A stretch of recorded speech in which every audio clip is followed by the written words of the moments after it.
let's talk about the overall funding of school. Okay. And We're talking about HBCU. period.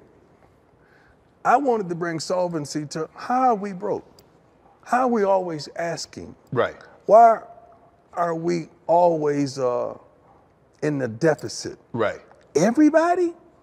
You mean everybody? That's a problem for me. So let's investigate that. Not saying that anybody is stealing or doing anything unfair. Let's investigate it. So let's find the fault. So if it's the state, if it's the government, where is this coming? This lack thereof. Let's find it. I was willing to hire a team to audit and find this because it's impossible for all of us to be in the same situation. Right. Unless it is true that only 7% of graduates are giving back Right. to their alma maters, and when they give, it's not substantial. Right. So I believe that's a problem. That's the issue. But you said something. One of the comments, why couldn't he stay at Jackson State? Build Jackson State into a Power 5. Why can't an HBCU be the prize? Okay, tell me how you build that into a Power 5, because if you go into the Power 5 conference, all the other schools, sorry, let me re-enter that. If you go into a Power 5 conference, just say the SEC, you know all the other sports have to go too. Right. So you're not just talking about Put the football team. You're not Notre Dame. Notre Dame is independent. He can go. The football team might play here. The basketball team might play there. But you're not Notre Dame. Right. And also, it's criteria that the school has to pass to be in those conferences. Right. And I don't know if that was going to be applicable to what we're trying to accomplish. You also spoke out against HBCUs playing the University of Georgia or playing these Power 5 teams when you know you got no chance of winning. And then it's a check. They give you 500, they give you 600,000. And oftentimes they don't give you that. What? Oftentimes I did a study and I showed it. We even tweeted it out and put it out there, Shannon. I mean, and I'm not picking on y'all. I don't want you to pick on y'all because of the incident with the coach. But I was really just shedding light. You had Alabama State go and play, do the numbers. Okay. They went to play UCLA. Correct. And UCLA requested the ban. Ban. Okay, that's 2 chartered flights. Yes. Let's just do a modest number of 300,000. Correct. That's $600,000. Correct. Okay, now you got to stay there for a couple of days. Right. Because you're not flying all the way over there for a day and come right back. You got to stay there. So let's just do hotel accommodations as well as food. So you really at $1 million at least. At the bare minimum. At the bare minimum. I think the purse was like $650. So you in a deficit to go get beat by 50? That's what it is, and that's not fair. No. Now, because you can't look at that as it's a prize. We're going to play against you. You can't look at it like that. You got to look at it sooner or later. You got to put your business hat on and say, we got to do business. Right. Yes. But it ain't no but in that one. It ain't no but in that one. And I hate to choose that, but I'm not choosing that on the basis of what the coach said, your buddy, matter of fact. Eddie Robb, I played against Eddie. He was at Jacksonville and Tennessee. I think he's a good guy too, by the way. I think he just got caught up in the moment.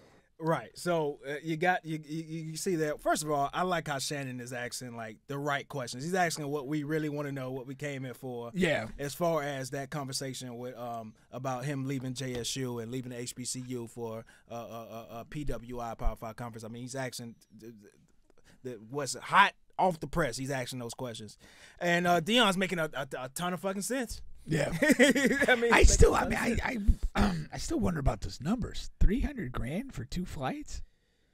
600 grand, he's saying. That seems a little outrageous. $300,000 per flight. Yeah, per flight. And he said that's a modest number.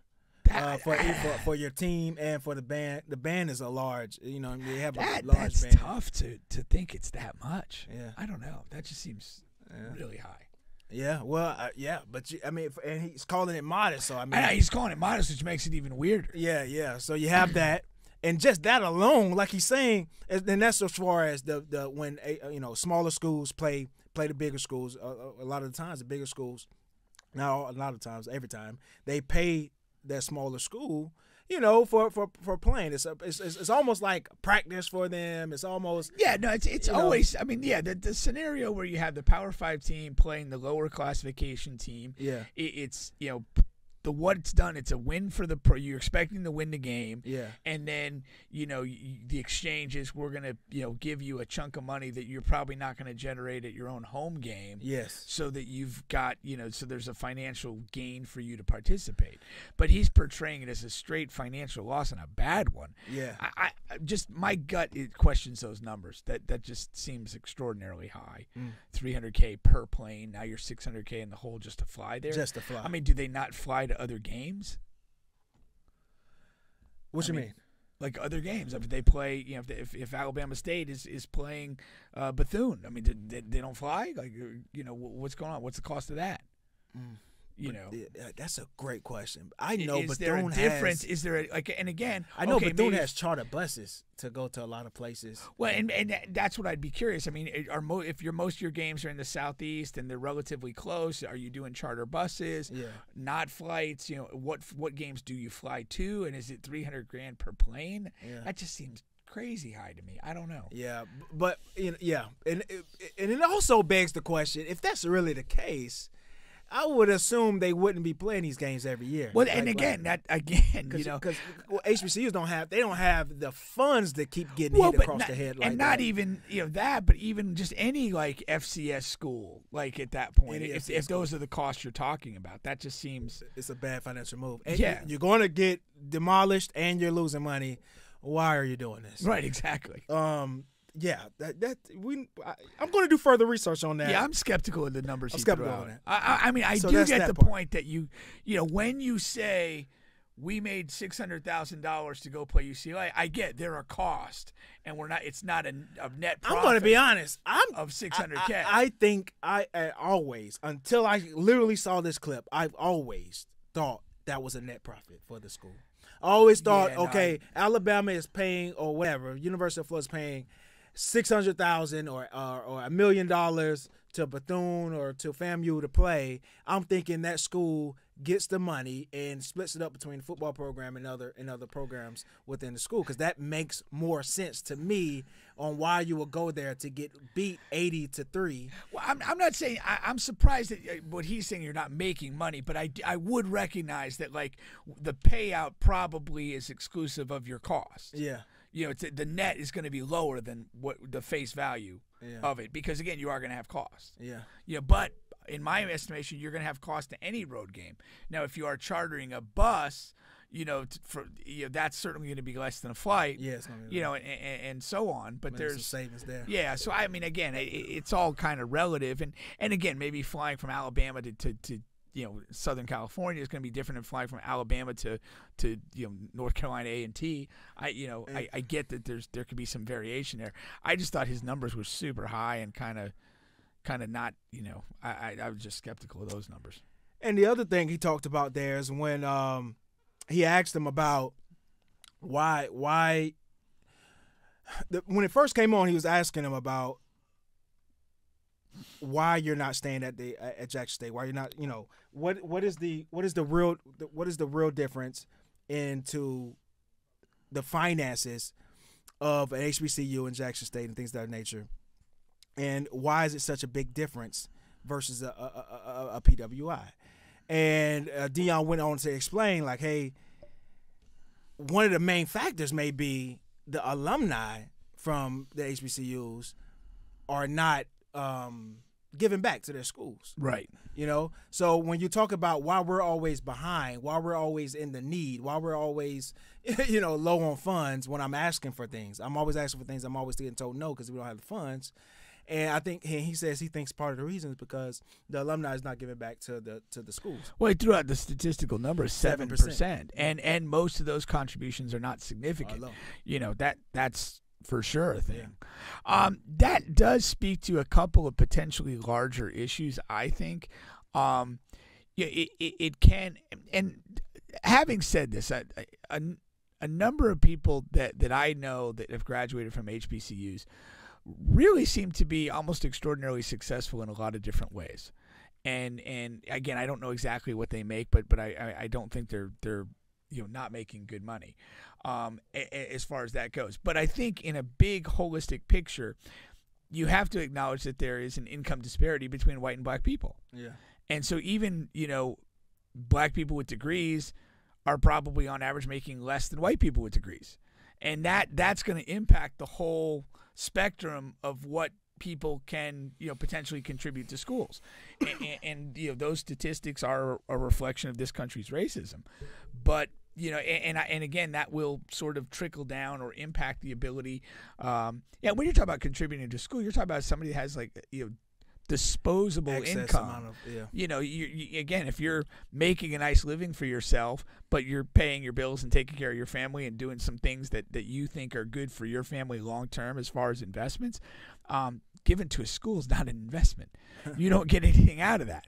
It's one of the crazy things with this whole NIL thing. It's like, what is the incentive to participate in a collective? And that's like these boosters and whatever, pooling money together to essentially offer to players. And like, what's the upside of that other than just an ego stroke off? Yeah. Like, you're not investing. If I buy the Suns, who appear to be moving, the Sarver or what the guy bought it for $420 billion or million, and now he's prepared to sell for $4 billion. It's an incredible investment. Maybe even if he had operational losses for his entire time, he's still $3.6 million ahead. But you contributing $100,000, $1 million to a collective for the University of Miami or Florida State, like, what the hell do you get out of that? Yeah, exactly. And I automatically, it's funny because I automatically just assumed that was the thinking, because when we first had this conversation about how Deion could further shift culture, remember, I automatically shifted to, hey, blacks who are wealthy or rich, not necessarily ones that went to HBCUs, right, but just blacks in general, the Oprahs, the Jay-Z's, the X, the Y's, the Z's, right? Because, of course, I know that a lot of PWIs, a lot of colleges, the strength to their funding is their alumni. Right. But that's just not going to be the case for HBCUs, partly of what you just discussed there, right? So my whole thinking was, the whole time, is just, wealthy blacks who we need to convince of this is the change we can make for our culture and for our neighborhood, for our kids and things like that. You need to convince those guys, right? Because there are alumni who can give back, and if they want to see changes to their schools, they probably should be giving back more. If that's it, they want to. And like Deion said in a clip, further on that we didn't play, it's like, hey, you have all of these suggestions, you have all of these things that you want me to do, or I should be doing, or I'm doing wrong. What are you contributing to Jackson State? Well, I don't want to hear what you have to say. You know what I mean? And you're an alumni, so that's basically how it goes. I mean, so that's been my thinking all along. Yeah, I don't know how this will sound, but I'm going to say it. Like, if you're Oprah, if you're Tyler Perry, if you're Michael Jordan, if you're a wealthy black celebrity, how many times a year do you imagine they're hit up by some cause, some organization, somebody looking for a significant contribution? Even at that level of wealth, you have to be selective in what you're choosing to back. Mm-hmm. And I'm not saying this to say that Jackson State is a bad choice, but it's still one of these things. It's like, well, hey, if I'm Oprah, I'm probably contributing and doing 100 other things, and okay, now Jackson State's coming, or now what if FAMU's coming because they want to keep up with what they perceive to be what Jackson State's doing. Like, it's not an endless wallet. And now when you talk about creating a movement, I mean, there was this possibility that Deion generates such a buzz that people just feel compelled to get on board and support it and throw it. But that's that other catch-22 that we talked about in this issue, is that if a movement is to occur, it can't just be, or it couldn't just be, Jackson State. it had to be other HBCUs. And like again, you look at it and it's like, okay, well if your team has floundered around 500 for the last 20 years, it's like, well, why am I suddenly excited to throw, a couple $1 million to Alcorn State? Right. And I don't particularly like the coach. I think he's kind of a buffoon, and what's going on there? And so, I mean, it's really a broad-based, thing. And shout out to Charles Barkley. He just gave $1 million to 2 different HBCUs, and of course he went to a PWI in Auburn. It could be done, man. I understand. I understand what you're saying. My point is not just to give. We have to do our part into convincing them. That's the word I'm using. Convincing them that it is a reputable cause, something that is worth getting behind. You can't just walk up to someone and say, "Hey, give me $2 million for my school." You have to really convince them and why it is important for our culture and for our neighborhoods and for our children. That's the route to go. And that's kind of a little bit of what when I said like imagine how many times a year some of these people get hip. You basically have to cut through the noise, and somehow make your proposition different and more compelling than it has to be all these other things, because you have to recognize that you're competing against other people asking for those resources. And why does it make sense for them to cut you the check instead of some other organization? No, exactly, man. I mean, and Dr. Umar actually just went through that as well. I mean, he created a school and that's going to be for black kids, and it's going to have all these different kind of programs and things of that nature. And he went through that trying to get donations from all of these, rich black people, basically, right? And so, and he has to cut through the noise, and it took a long time. And for the most part, he failed from rich black folks, but he was able to get enough funding to get the school up and running, but it wasn't from them, right? Right. So it is hard. It's tough to do. But, I mean, I think it could be done for HBCUs just because Dr. Umar was doing something that's off the ground that hasn't been done before that was the first of its kind. HBCUs is a culture there. There's a long-standing and rich history that we benefited from. You know what I mean? So, and a lot of older black athletes that are rich, and they benefited from HBCUs. You know what I mean? So, I don't know. I think it can be done. But and it did lose a lot of steam by Deion leaving, but you can't let one monkey stop the show. Even with him leaving, there is still momentum there that can be carried. There's momentum that can be carried, or there's momentum that can be fucking diminished. No, it's a very critical window of time because Deion cast a certain level of attention on HBCU football, specifically sports in general, and beyond his departure, it could go one of two ways. I mean, the funds can just dry up because he's gone, or it could be like, hey, he's hinted and kind of shown us what might be done at this school or an HBCU in general, and let's double down. Let's make some of this go beyond him. Yeah, exactly.